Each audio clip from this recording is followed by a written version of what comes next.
Well, good afternoon and welcome. Thanks for joining us today for our new knowledge session. My name is Sandy Ratliff. I'm with Virginia Community Capital. If you're not familiar with us, we're a financial institution that's focused on lending, investing, and community innovation. We're one of the largest community development financial institutions in Virginia.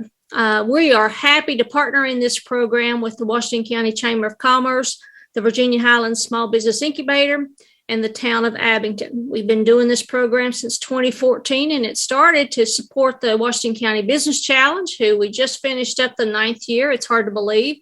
But we did this program to support the winners and other small businesses and entrepreneurs that want to launch and grow businesses in Washington County. And it seems to have grown in regards to our viewers that take advantage of this professional development series. Just a little housekeeping. Just wanted to let everybody know that today's session is being recorded for education and training purposes, and it will be available later today on the Virginia Highlands Small Business Incubator's Facebook page and our YouTube channel, New Knowledge, which you can go there and find probably close to 170 workshops that we've done over the past few years.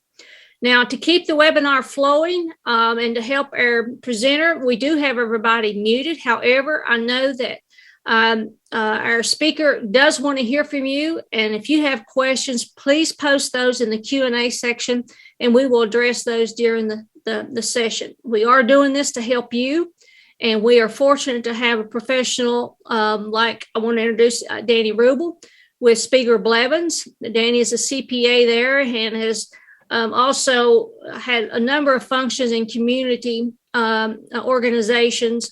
And I've known Danny from my years also with the Chamber of Commerce. So he is a professional, knows everything ins and outs about QuickBooks.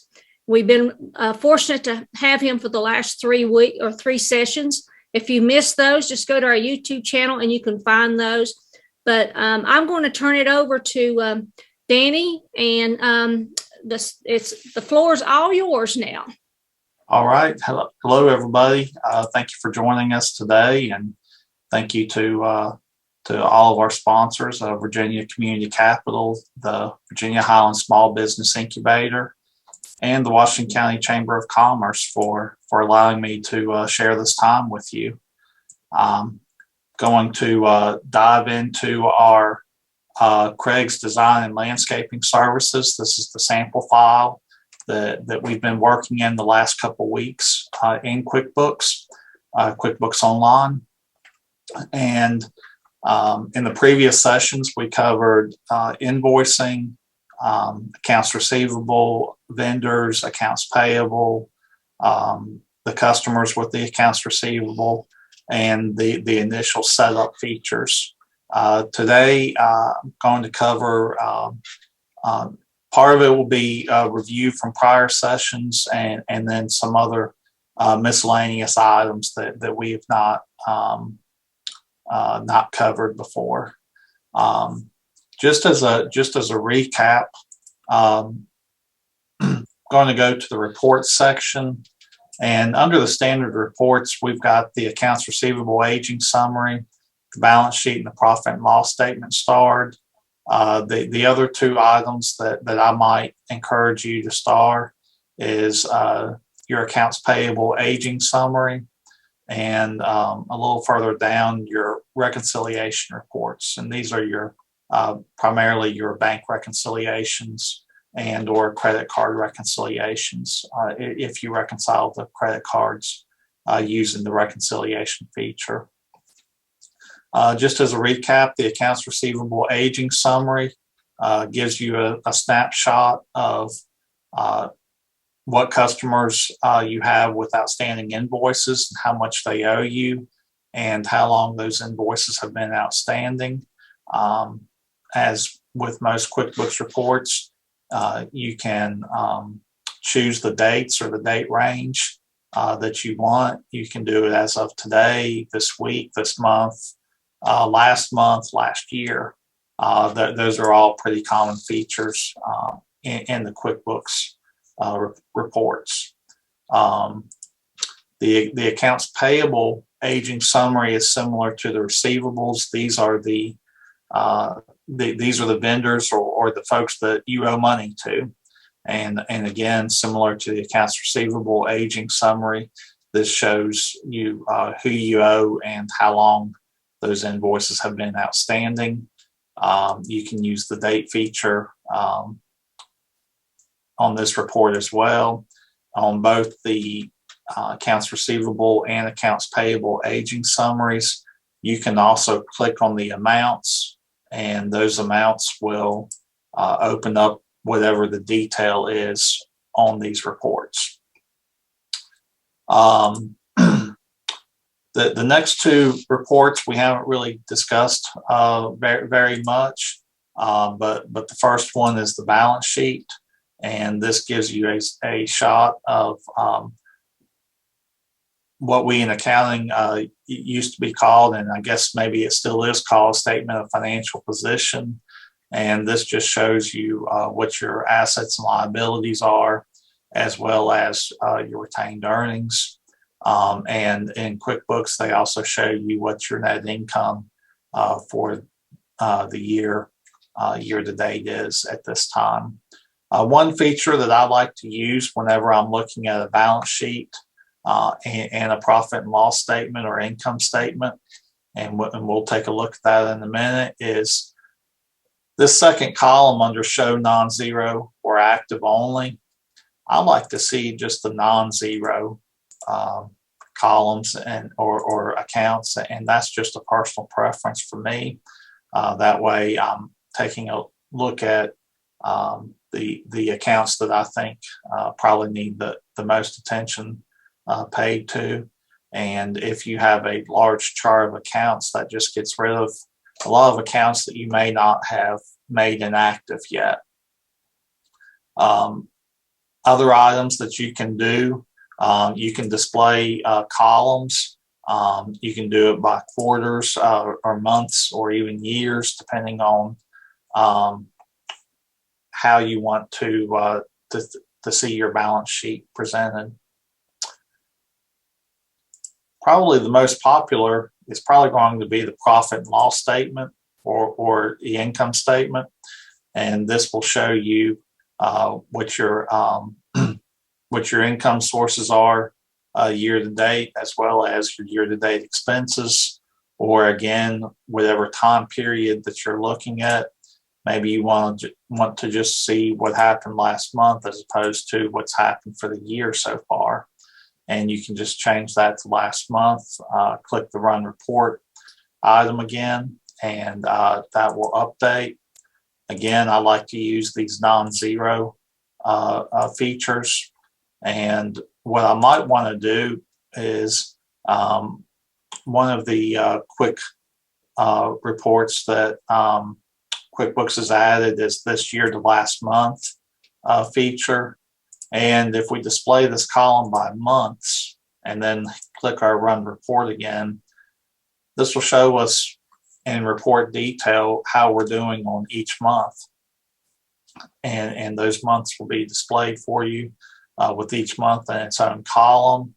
And again, you can click on any amounts and it will take you to the detail of that account. And the next feature that I'd like to show, and you can do this with any kind of report just about, is you can do a save customization, and you can name the report however you'd like to, and you can even determine whether you want to share the report. And when we save this customization, when we go to our reports tab on the left-hand side, we can then go to our custom reports, and we see that the profit and loss by month, which is the report that we just saved, is right there for us. It kept all the formatting that we formatted the report in, and that is just a really handy feature, I think, especially if it's a report that you're using on a continuous basis. The next the feature that I'd like to go over is to get there, we're going to go in the upper right-hand corner. We're going to click on our gear icon, and under list, we're going to just do a quick discussion on the recurring transactions. We discussed this very briefly, I think last session when we were discussing vendors, and this will give us a list of transactions that we have that are set up to be recurring. In this example, we've got a telephone bill that's been scheduled for every month, and it's showing us that the next date that is scheduled to be paid is on May 21st.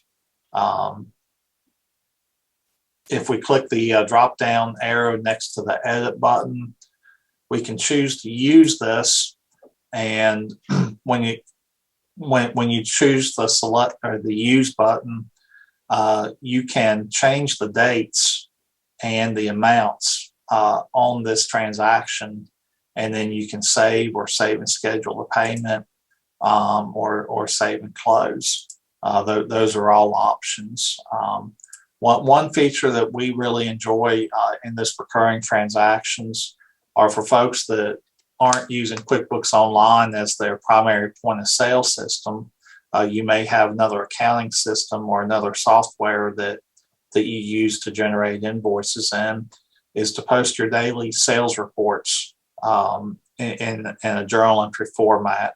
And so we can help you get those transactions formatted for you.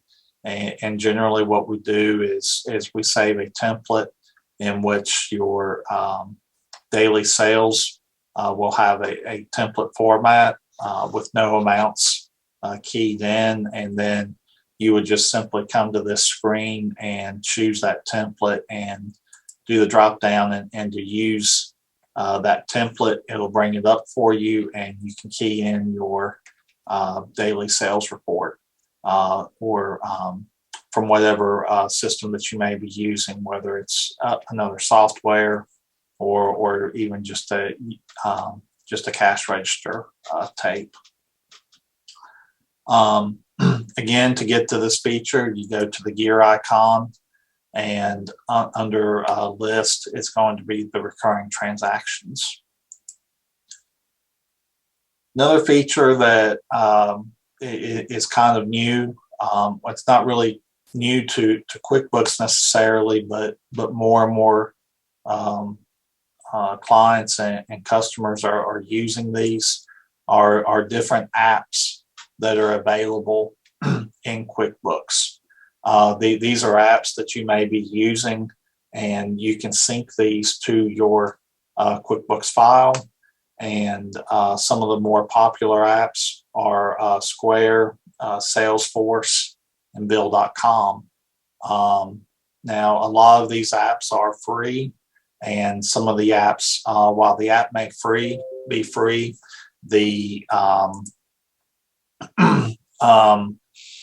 actual service may require a subscription, such as Bill.com. Bill.com, the app may be free, but you do have to be a subscriber to their service. And while I don't use a lot of the apps myself, I have used some in the past, and they are quite handy. And one of the best ways to use those apps is to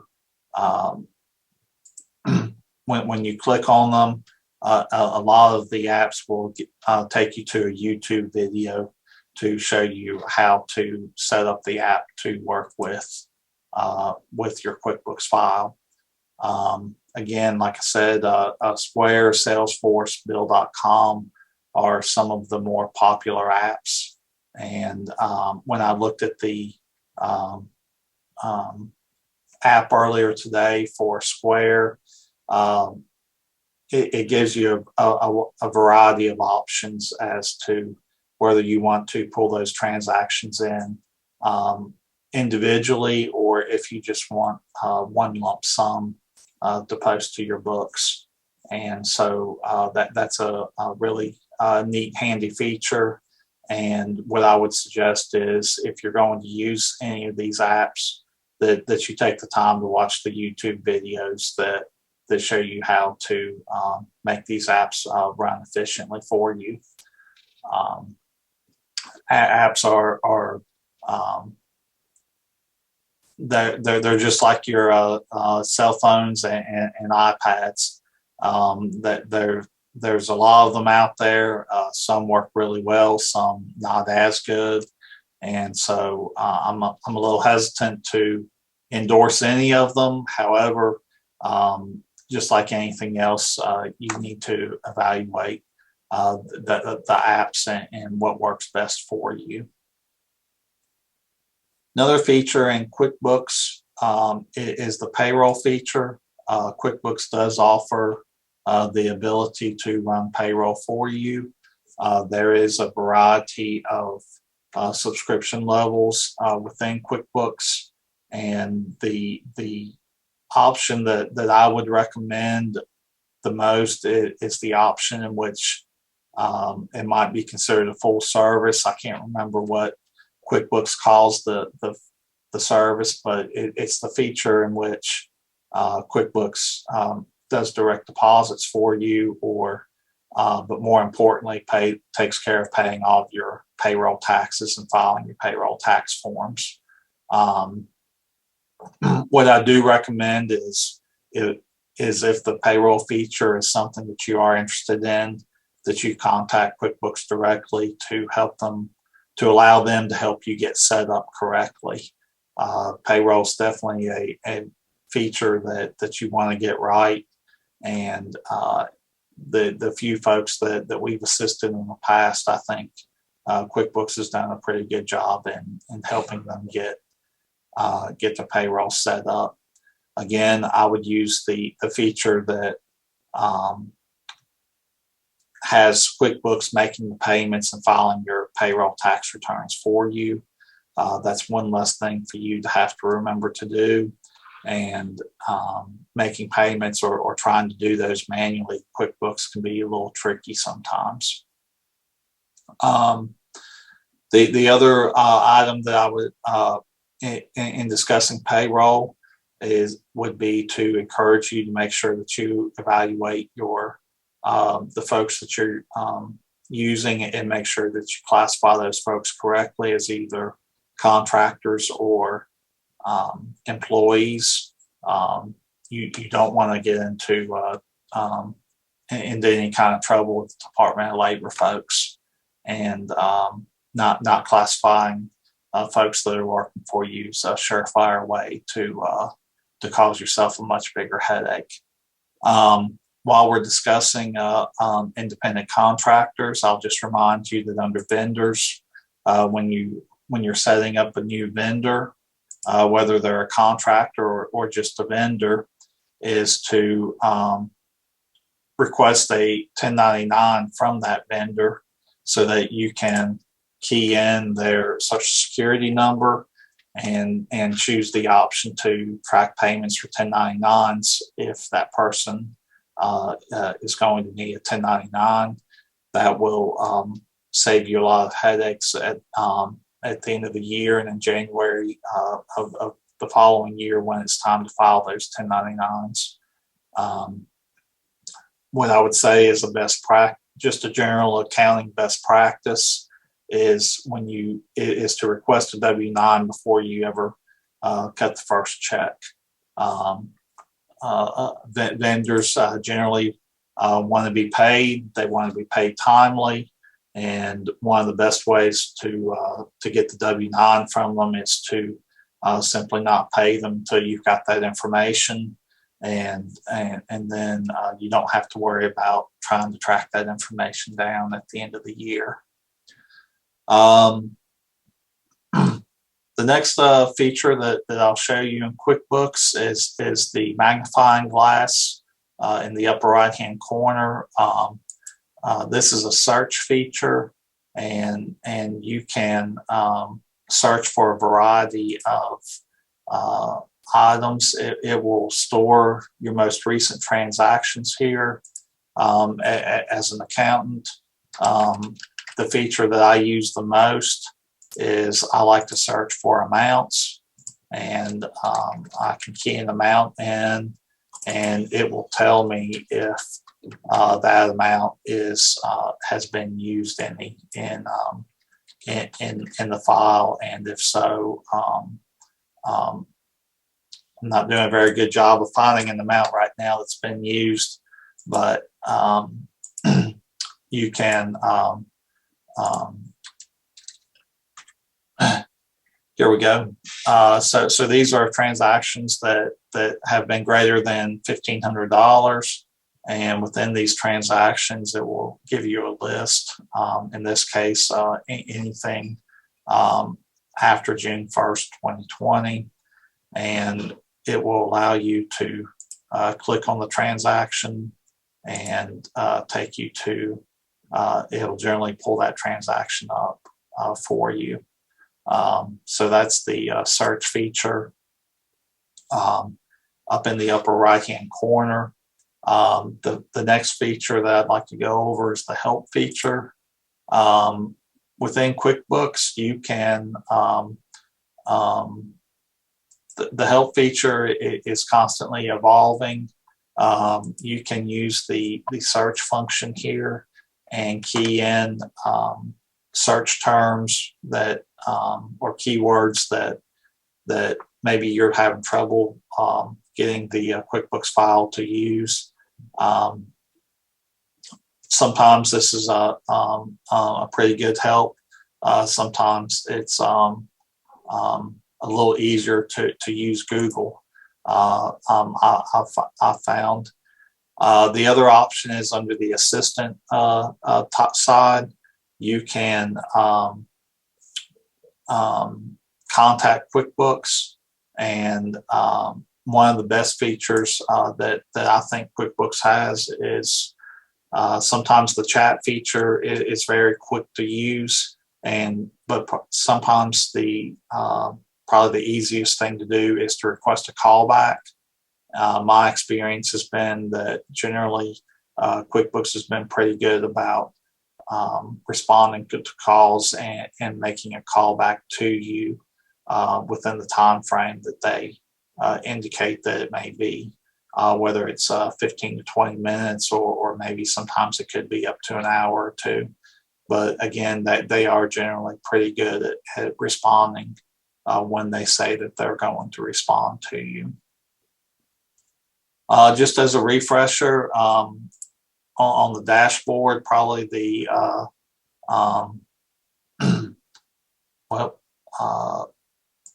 under our banking, this shows us the accounts that we have that are synced with QuickBooks, and we have a feature here asking us whether we want to match transactions or to categorize and add transactions to our books. And this is coming in from the sync, and you can do this for each account.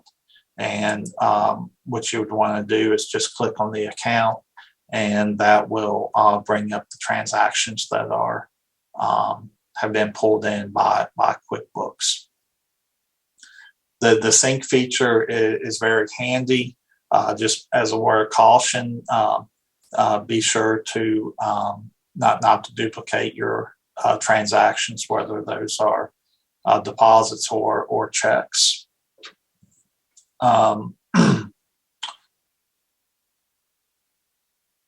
Under accounting, under chart of accounts, this just gives you a listing of your chart of accounts. You can see under the banking that there's icons next to the bank that indicates that those accounts are synced with the bank.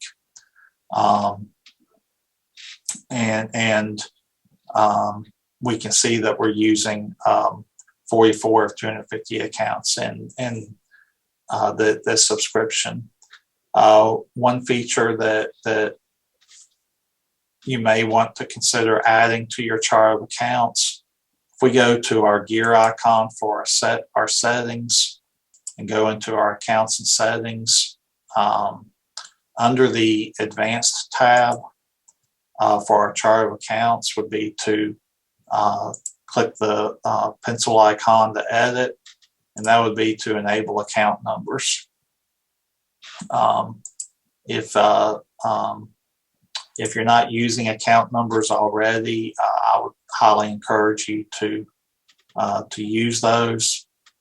If you already have a chart of accounts and you want to add an account number, if you'll click the little drop down icon next to View Register and click Edit,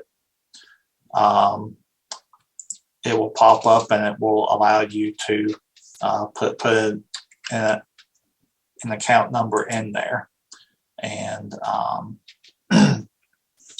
that will make your accounting folks incredibly happy.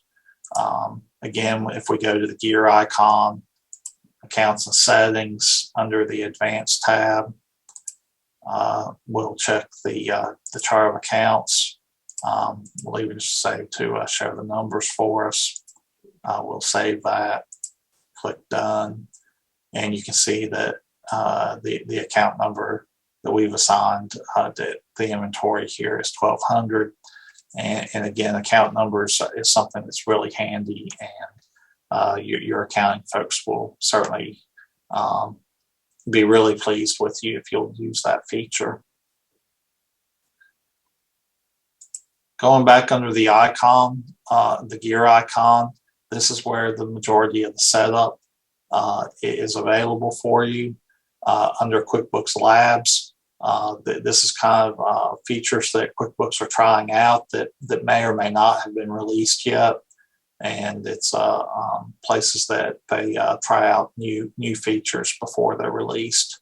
So if there's something that interests you, sometimes QuickBooks Labs is a good place to go and check out what may be coming. Sandy, I know that this has only been a half hour so far, but that's really about everything that I had set up today to cover, unless there's some questions out there. Well, I've got, I know that Jean had suggested pointing out the help feature in QuickBooks that allows you to search for specific topics and that type of thing, and how it could be used for, for the benefit. Then I have a couple questions. So, yeah, the help feature, you can either use the assistant or the search tab, and just search in the terms that you may be needing assistance with, or click the contact us button. And there's a variety of features there that can walk you through how to get in contact with QuickBooks. Great. Anita, speak up if you've got a question, but I have another one. If you're a new business and I am just getting ready to set up QuickBooks, if you could give somebody some advice, what would be the top 4 or 5 things that they need to do right at the beginning so they don't screw up? So under the gear icon is under accounts and settings. What I would do is I would examine each of these options on the left-hand side and go down each feature. Adding a logo, if you have a logo, is certainly an ideal thing to do, I think, especially to help you with your branding. Putting in as much information in here that you can, your address, your legal address, the company, the type of company you are. If you're going to be using an Intuit type tax product, that will certainly help you with your taxes. And then just a lot of the features that we went over maybe in this first period or the first session, as far as how you want your invoices set up. Do you apply late fees? Are you using inventory or not using inventory? those are all features that I probably can't stress enough. The setup from the get-go is really critical to having a really nice, clean set of books. So under the gear icon, if you'll just go down each of these left-hand columns and just go down the entire, whatever it is that you're working on, and getting that set up from the get-go will really help you. I think the next item would be, depending on whether you're selling products or services, would be to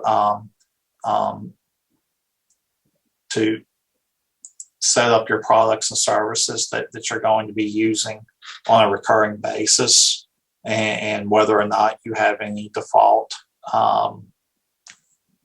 standard pricing. Go ahead and put those prices in there, and that will make you that'll make creating invoices a lot easier when you get going. And then I think syncing, getting your bank accounts and credit cards synced with QuickBooks to where QuickBooks can pull those transactions in and either make them available to match or to make them available for you to add to your books. I think that's a really nice feature, and those are probably my top 2 or 3. Probably best advice for folks that are setting up a new business or a new set of books. Nita, you have a question? Well, I was going to ask for like people that are nonprofits, considered a nonprofit and everything. Do you have any other pointers if they're going to go with QuickBooks? I'm sorry, I missed that. For someone that might be a nonprofit organization, do you have some pointers for them that if they're going to use QuickBooks? I found it to be very user-friendly, especially with the assistance of Spiegler Blevins helping us along. So I was just wondering if someone's thinking about maybe using QuickBooks, if you could maybe give them some pointers. Yeah, I think with nonprofits, QuickBooks, some of the terminology may be a little different, but all of the features that we've covered so far are just as applicable as folks that are doing a for-profit business, and so running reports, looking at accounts receivable aging reports, looking at accounts payable, making sure that you don't have a lot of things outstanding. I think those are all critical, whether you're in a for-profit business or a not-for-profit. I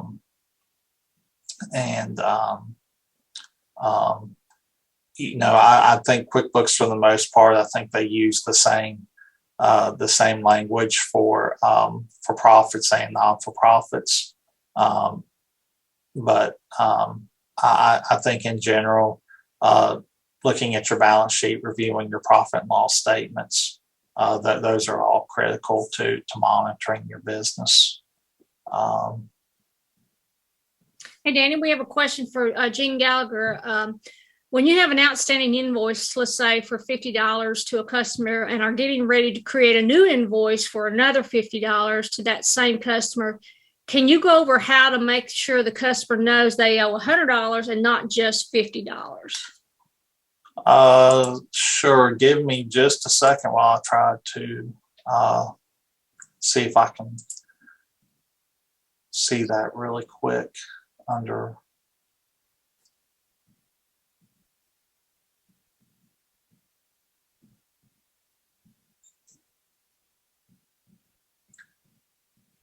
I know that some, yep. So when you're creating an invoice, before you create that invoice, if you'll go to your gear icon and accounts and settings, and under the sales tab, if you'll scroll down towards the bottom, I know on the statements here on this particular file, they've got to show an aging table at the bottom of the statement. Some invoices, I think there may be a setting that will show the aging at the bottom of the invoice. I'm not 100% sure if that's a feature or if that's only in a statement format, but we'll try to create an invoice here really quick and see what happens.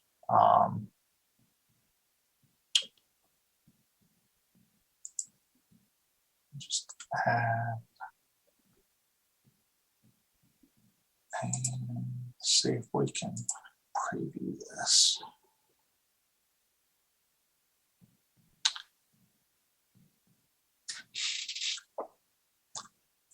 I think the way this particular vendor is or QuickBooks file is set up, they don't have the aging at the bottom of this particular invoice, but I think that is a setup feature, and I just don't know where it is right off the top. But using making sure that you're using separate invoice numbers is definitely one way, so that when you're talking to your customer, that they know that that you're talking about two different invoices, even though it may be the same amount. Okay. I have one last question. Can you manage or access your QuickBooks from either a smartphone or tablet? And what I'm thinking about is somebody that is on the go, a mobile type. Yeah. Yeah, absolutely. QuickBooks Online is they have apps in both the Apple App Store and the Google Play Store. Some of the features are a little more limited, but there are a lot of the features, like you can't really look at reports. The last time I was in the app, you couldn't really look at reports. At least on my phone, I wasn't able to, but you can invoice from your phone. You can record expenses from your phone.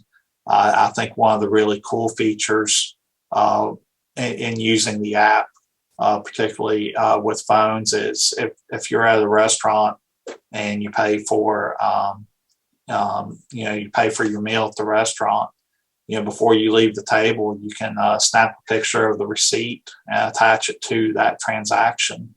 And I think that's a really neat feature that QuickBooks has. And so I know that the apps are available on both the App Store and the Play Store for Google. And I would imagine that the apps are also available for iPads and tablets. I haven't used it on an iPad or a tablet, but I would imagine that they would function very similar to the apps on the phones. I think that would work good for, people are doing these pop-up businesses where they can be anywhere on the street or at a fair or wherever. And so to keep them from getting too far behind, maybe they're going to a festival. I'll just make up the Fiddlers Convention in Hillsville, and they have the table set up and they're going to be there for several days or weeks. They can keep things up to date. As you said, you might not be able to do a full report, but can I process payments there? If I have my Square or whatever, I guess they use Intuit, whatever that QuickBooks uses, then they can process it and keep everything going. Yeah, again, you're going to want to check out the apps and see which apps sync with QuickBooks. That there are apps also that aren't necessarily Intuit built apps that will work with QuickBooks. I guess one of the features that I really like about QuickBooks Online versus the desktop version is the ability to, as we like to call it, you have access anytime, anywhere from any device. And so whether you're using a PC or a Mac, whether you're using Google Chrome or Microsoft Edge or Safari, iPhone or Android, you've got the ability to have access to your books pretty much from anywhere that you have an internet connection. Leona Forbes posted that the app is very user-friendly on the iPhone and iPad. Thanks, Leona. And that could even be great for even the Chamber of Commerce, and you're having a membership meeting or an event, and someone says, can I pay for my dues while I'm here? And if you could process them there. So I could see all kinds of bonuses to be able to do that. Absolutely. I've got one question. This is going back to what Jean was asking about the statements. Mm-hmm. So if you have like an aging report and you send out invoices that are maybe 60 days late or something, and when you do that, it turns into a statement. And then we've had some members at that time say, I'm sorry, I can't pay from a statement. It needs to be an invoice. So what do you do? Do you backtrack? I mean, how do you handle that? Yeah, I think I would probably go back into our sales and our customers, and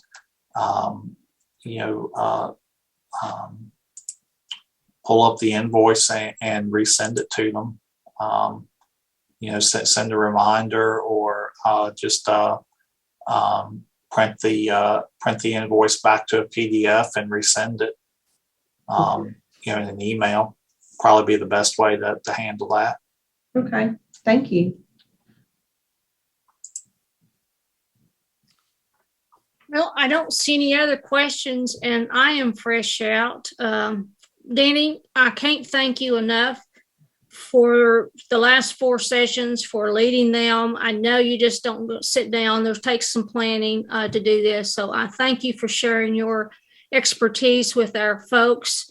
And just a reminder, this is being recorded, and it'll be available on the Virginia Highlands Small Business Incubator's Facebook page, but also on our YouTube channel, New Knowledge, where you'll find close to 170 sessions there, but also the last 3, and today's session will be up posted later. So thank you so much for all the valuable information and tips that you've shared, Danny.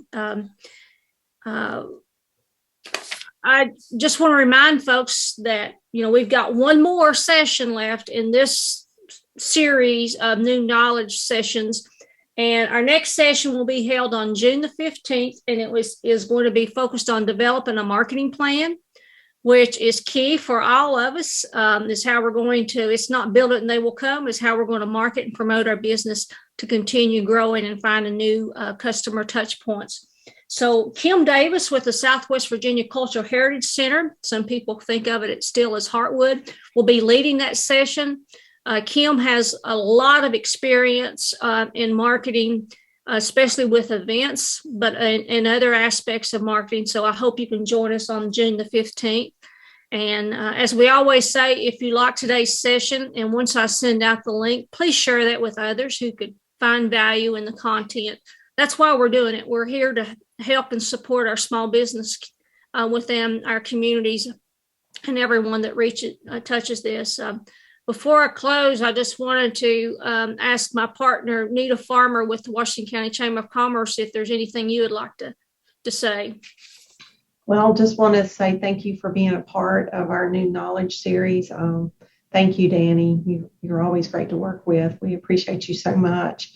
And please let us know if you know of some topics you would like to see on our series that we're doing. We're going to start working on that soon. Right, Sandy? Yes, and please, if you've got a topic that you want to include or suggestions, I've even started jotting down some ideas that I have, but let us know. As I said earlier, we're doing this for you.